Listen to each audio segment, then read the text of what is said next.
You are a man. Stand up and be a man. Make the hard decisions, make the sacrifices, make the unpopular decisions, and become comfortable in your own skin. And if you are not a person that you are comfortable being alone with, that is the one person in this universe that you have full power, full right, and full responsibility to change. Like, when do you become a man? You become a man when you become responsible for other people. And part of that is taking accountability. Yep. I grew up in a culture that told me going to war made you a man. Going to prison and coming back makes you a man. Making $1 million makes you a man, you know, and it doesn't.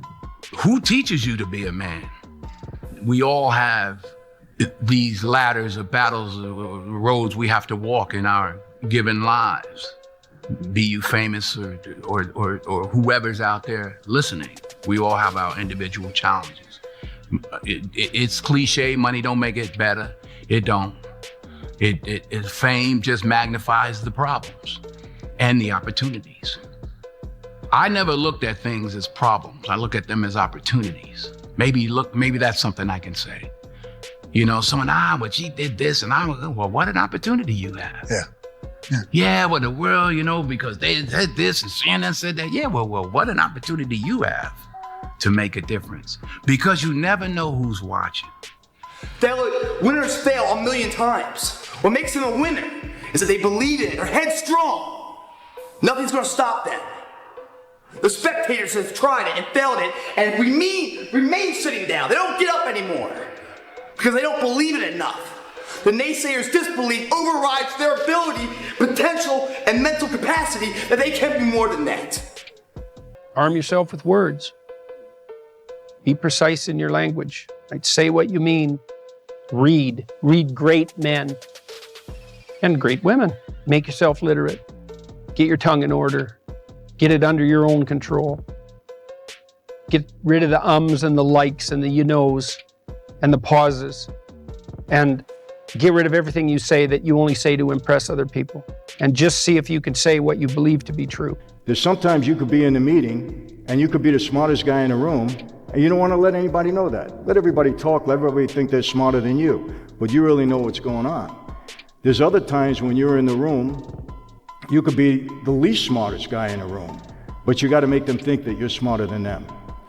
And if you can master that technique, then you can get just about anything you want in any negotiation. I found that to be true. Let people talk first. Try to get as much out of them as you possibly can, and then you can kind of figure it out. Like with Gotti, a couple of times I had to sit down with him.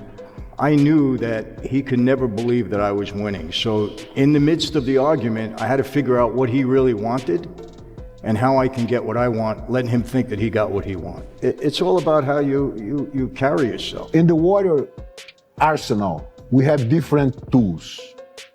We have physical tools like talent, mobility, strength, coordination, techniques, leverage, angles, timing.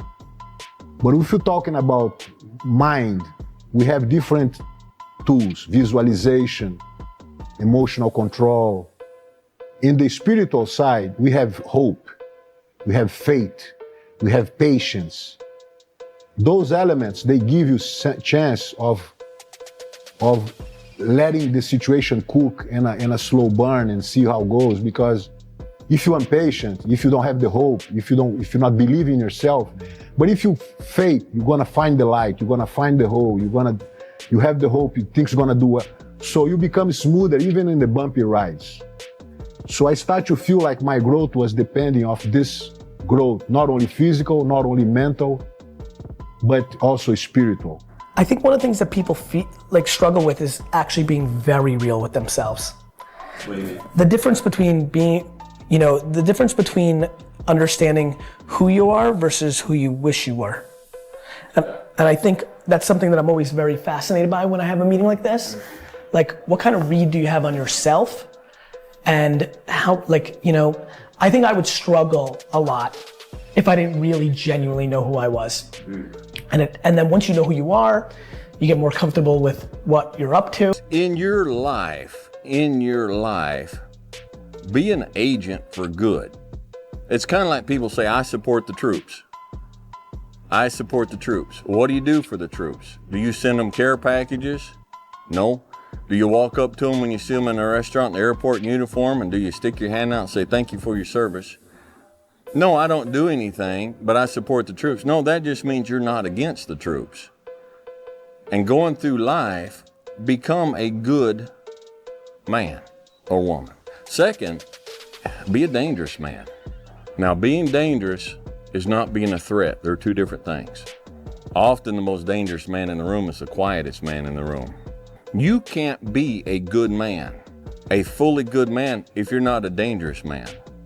All right? To be good is to do good to people. And sometimes doing good to people is protecting those people. It's protecting those people, protecting those around us. All right? Third, be educated. Listen, you want to know how to be a man among men? You start following and reading and listening to guys like Jocko Willett, Jordan Peterson, these guys, and start learning. Start reading.